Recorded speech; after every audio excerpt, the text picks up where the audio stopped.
200명 교인 500명으로의 프로젝트. 첫 번째 시간, 목사님의 마인드에 관련된 내용을 설명하겠습니다.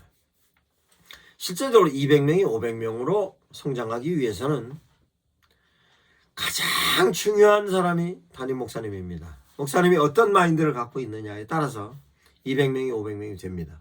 그러면 목사님이 가지고 있어야 될 기본적인 마인드로서의 내용은 목사님의 통찰력입니다. 어떤 통찰력을 가지고 있느냐에 따라서 200명이 500명이 될 수도 있고 안 될 수도 있고, 그와 같은 데 대한 내에서 통찰력에 대한 내용을 설명하겠습니다. 통찰력의 가장 기본적인 내용은 분석력입니다. 어떻게 분석을 할 수 있는 역량을 가지고 있는가에 대한 내용으로서, 그러면 200명이 500명으로 성장을 하기 위해서는 목사님 혼자서 역량을 발휘할 수도 있지만 성도들의 역량을 목사님과 함께 시스템으로 구성을 하여 그 역량을 극대화할 때 빠른 시간 내에 성장이 되는 것입니다.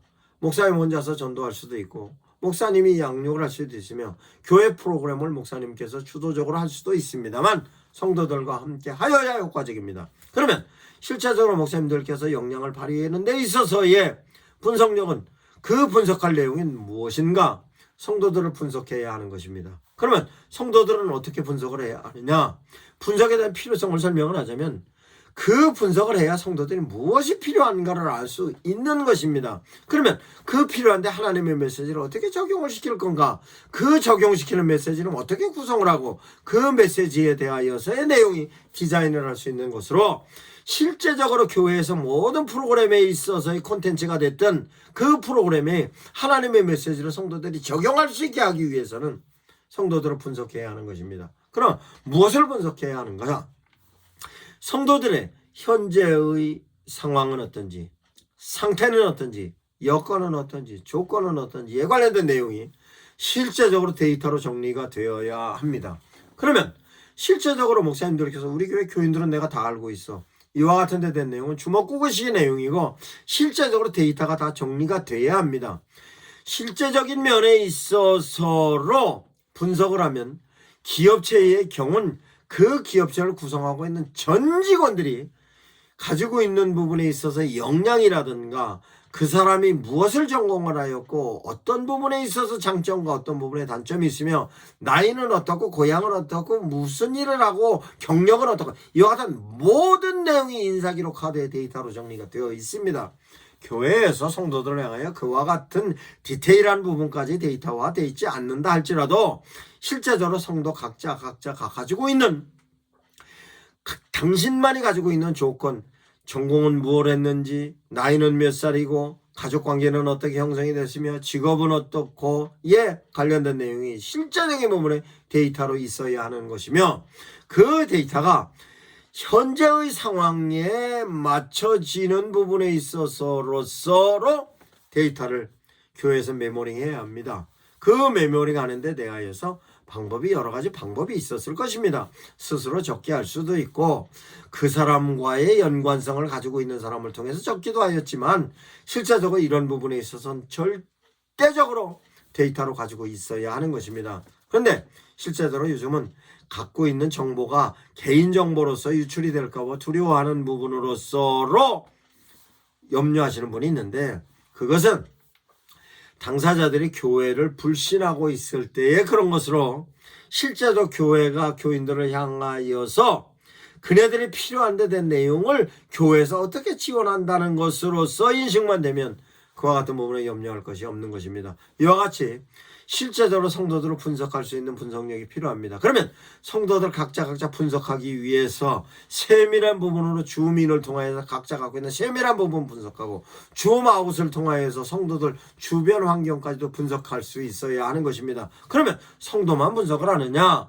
교회에 성도만 있는 것이 아니고 성도들로 구성되어 있는 소그룹도 있고, 소그룹뿐만 아니라 성도들이 소속되어져 있는 각종 소속으로서 남전도회, 여전도회 있고 구역예배도 있으며 성가대, 교사회, 봉사회, 이와 같이 위원회로도 구성이 되어 있는 데 대한 내용이 목사님들께서 어떻게 구성이 되어 있는가, 구성원들의 기본적인 부분에 있어서 소양은 어떤가 뿐만 아니라 그와 같은 데 대한 내용으로서 전체적인 부분의 조화로움과 이와 같은 내용을 목사님들께서 반드시 분석을 해야 하는 것입니다. 이와 같은 통찰력에 있어서 분석력은 대단히 중요합니다. 그러면 실제적으로 분석력과 함께 어떤 부분이 필요하는가?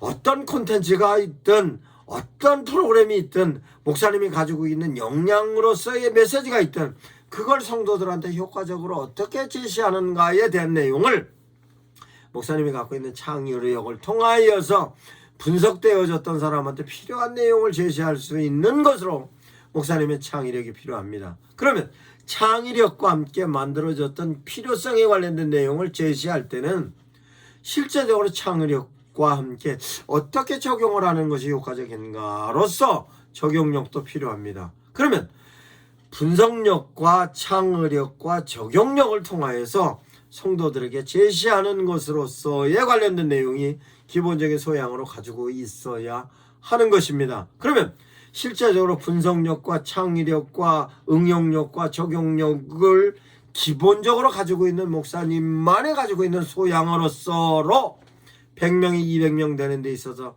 반드시 역량을 어떻게 하면 역량을 높일 건가 목사님들께서 끊임없이 연구하셔야 합니다. 그러면 통찰력과 함께 어떤 역량이 필요한 것이냐?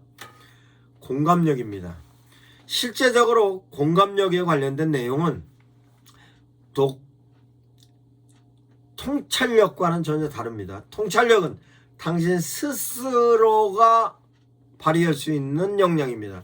근데 공감력은 당신 스스로가 발휘할 수 있는 공감력을 넘어서서 상대와 어떤 관계를 형성하는가에 관련된 것으로 출발하는 것으로 내가 아무리 좋은 아이템과 아이디어를 가지고 저 사람에게 주어야 되겠다. 나는 분석 요소로 저 사람이 다 분석이 되었고 되어졌다는 것하고 창의력인 부분에서 아이템도 만들었고 이 아이템과 아이디어를 저 사람에게 주어야지 하는 부분으로 창의력에 대해서 만들었고 만들어진 것을 내서 저 사람한테 주어야 되겠다. 응용력과 적용력으로 판단해서 주어야 되겠다 하지만 저 사람하고 공감대가 형성이 되지 않으면 내가 아무리 좋은 아이템과 아이디어를 가지고 있다 할지라도 저 사람에게 전달이 되지 않습니다.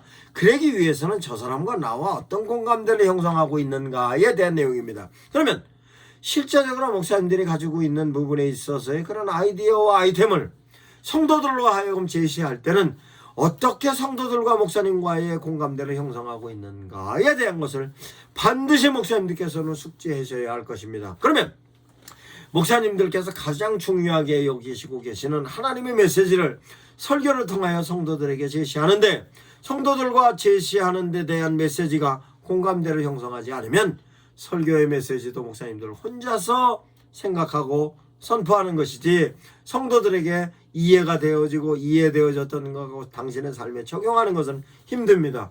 그러면 실제적으로 목사님들께서 선포하고 오시는 설교의 메시지가 성도들에게 얼마나 공감대를 형성하고 있습니까? 반드시 점검해 보아야 할 것입니다. 그러면 실제적으로 성도들은 목사님들의 설교를 어느 정도 공감대를 갖고 이해하고 있는가? 목사님들께서는 끊임없이 어떤 방법으로든 점검해 보셔야 하시는 것인데 개별적으로 점검을 하든 아니면 여론적으로 점검을 하든 리서치를 통해 점검을 하든 반드시 점검을 해야 하는 것입니다. 그런데 현재의 상황이 목사님의 선포되고 있는 메시지 내지는 목사님이 가지고 있는 성품에 관련된 내용으로 성도들과 공감대가 평가받는 시기가 현재의 상황이 되었습니다. 설명을 하자면 비대면으로 예배를 드렸습니다. 비대면으로 예배를 드리니 실제적으로 성도들은 유튜브 채널을 통하여서 예배를 드리는 경우가 많이 있었습니다. 그러면 목사님들께서 하나님의 메시지를 설교로 선포하는데 그 목사님의 메시지가 끝나면서 바로 추천되어진 다른 교회 목사님이었습니다. 그러면 추천되어지는 다른 교회 목사님의 설교의 경우 실제로 조회수가 많이 나왔기 때문에 포괄적으로 유튜브에서 업로드해 주었기 때문에 성도들은 그 내용을 쉽게 접촉을 할 수 있었습니다. 그러면 그 쉽게 접촉을 했을 수 있었을 때의 내가 담임 목사님과 누렸던 공감대와 저 목사님께서 설교하는 설교의 내용으로서의 메시지에 대한 공감대가 비교가 되는 것입니다. 이 내용을 목사님들께서 숙지하지 않으시면 실제적으로 아주 안타까운 현실로 나타날 수도 있습니다. 그러면 어떻게 설교와 교회 콘텐츠라 공감대를 형성할 수 있는가에 대한 내용을 깊이 숙지하셔야 할 것입니다. 그러면 공감대를 이루는 데 있어서의 방법이 어떤 방법이 있을까? 교인들과 커뮤니케이션을 어떻게 하느냐에 따라서 달라지는 것입니다. 그러면 설교에 있어서 내가 성도들에게 일방적으로 선포하는 것이다 라고 하지 마시고 실제적으로 내가 선포하는 데 따라서 성도들이 어떻게 반응할 것인가에 대한 내용을 반드시 공감대로서 확인해 보아야 할 것입니다. 목사님께서 기도하실 때도 기도에 관련된 것, 목사님의 사역에 관련된 모든 내용은 내가 말 한마디, 눈길 한번 주는 거, 손 한번 잡아보는 거, 하나님의 메시지는 전하는 설교, 내가 성도들을 향하여 기도해 주는 거, 모든 데 된 내용을 성도들과 어떤 공감대를 형성하고 있는가에 관련된 내용은 반드시 목사님들 점검해 보셔야 하실 것입니다. 그러면 공감대와 함께 표현력이 필요합니다. 그 표현력은 무엇이냐?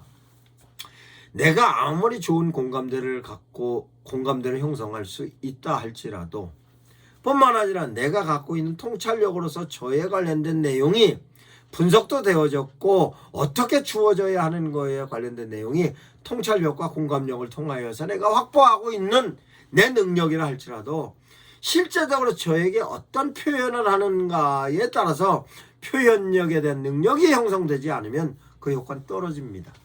그러면 그 표현력에 관련된 내용은 어떤 것이 있느냐? 성경적인 근거로 설명을 하자면 하나님이 당신을 표현하고 계십니다.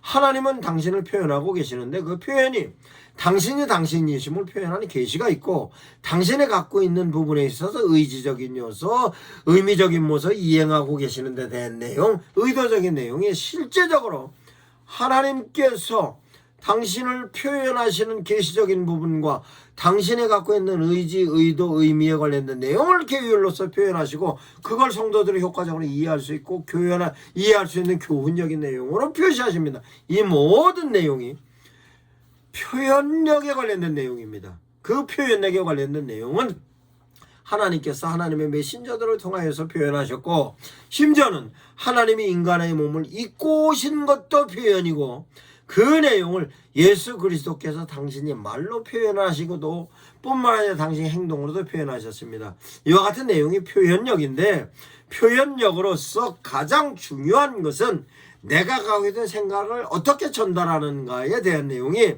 언어적인 표현과 비언어적인 표현이 있는 것으로 언어적인 표현으로서는 목사님들께서 하나님의 뜻을 제시하는 성경 설교를 하는 것이 가장 중요한 키포인트로의 표현력입니다.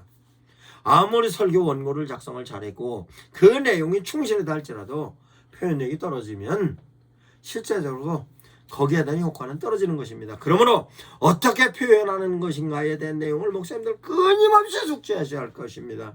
그것은 언어적인 부분에서로서의 표현이 설교의 메시지로 표현하실 건가, 일반적인 대화로서의 표현하실 건가, 기도로서의 표현하실 건가, 이와 같은 표현력에 관련된 내용 끊임없이 연구를 하시고 정리를 하셔야 성도들로 하여금 하나님의 메시지로 전달이 제대로 되는 것입니다. 그러면 표현력으로서 언어적인 부분에 있어서 스피칭으로 그 스피칭에 있어서 속도는 어떻게 할 것인가, 파워는 어떻게 할 것인가, 스피칭에 있어서 피칭은 어떻게 할 것인가, 스피칭의 포즈는 어떻게 취할 것인가 이에 대한 내용을 반드시 목사님들은 그 숙지하셔야 할 것입니다. 그러면 표현에 있어서 언어적인 부분만 있느냐? 비언어적인 부분도 있습니다. 그 비언어적인 부분에 있어서 상대방에게 호감을 갖추기 위해서는 내가 어떤 표정을 갖고 있어야 되는가? 내가 상대방의 호감을 갖고 있게 하기 위해서는 내가 패션은 어떻게 해야 되는가? 내가 상대방의 표현하는 제스처는 어떻게 해야 되는가? 이것을 끊임없이 연구를 하셔야 할 것입니다. 그러면 인상에 관련된 내용은 내가 비록 인상이 부족하다 하면 인상에 관련된 내용도 훈련해야 됩니다. 내가 옷을 잘못 입는다 하면 옷을 어떻게 하면 잘 입을 수 있을까? 비싼 옷이 아니라 할지라도 내가 어떻게 옷을 잘 입을 수 있을까? 걸음걸이는 내가 어떻게 해야 될 건가? 내가 제스처는 어떻게 써야 되는가? 이와 같은 데 대한 내용을 목사님들은 끊임없이 연구를 하셔야 할 것입니다. 그러면 이와 같은 부분에 있어서 목사님들이 갖고 있는 마인드가 실제적으로 가지고 있는 마인드는 어떻게 하면 교회를 성장시킬 건가, 성장을 시키는 데 있어서 하나님의 뜻을 어떻게 성도들로 하여금 제시하고 그와 같은 데 대하여서 성도들이 어떤 신앙생활을 통하여서 하나님께 영광 돌릴 건가에 대한 내용은 목사님이 갖고 있는 마인드를 통하여서 진행하는 것인데, 그러면 실제적으로 200명 교회에서 500명으로 성장하는 데 있어서는 기존에 가지고 있었던 방식으로서 200명까지는 일반적인 방식으로도 목사님께서 열정만 가지고 있으면 성장을 합니다. 그러나 이제 소형교회에서 중형교회로 가는 데서는 일반적인 마인드를 가지고서는 안 됩니다. 그러면 이와 같은 데 대한 내용을 목사님들께서 철저히 마인딩 하셔서 이 마인딩을 통하여서 200명 교회를 500명으로 짧은 시간 내에 성장시키시기 바랍니다. 그 기간은 3개월이면 됩니다. 그러면 목사님의 마인드를 어떻게 적절하게 적용하는가에 대한 내용을 프레너로 설명하겠습니다.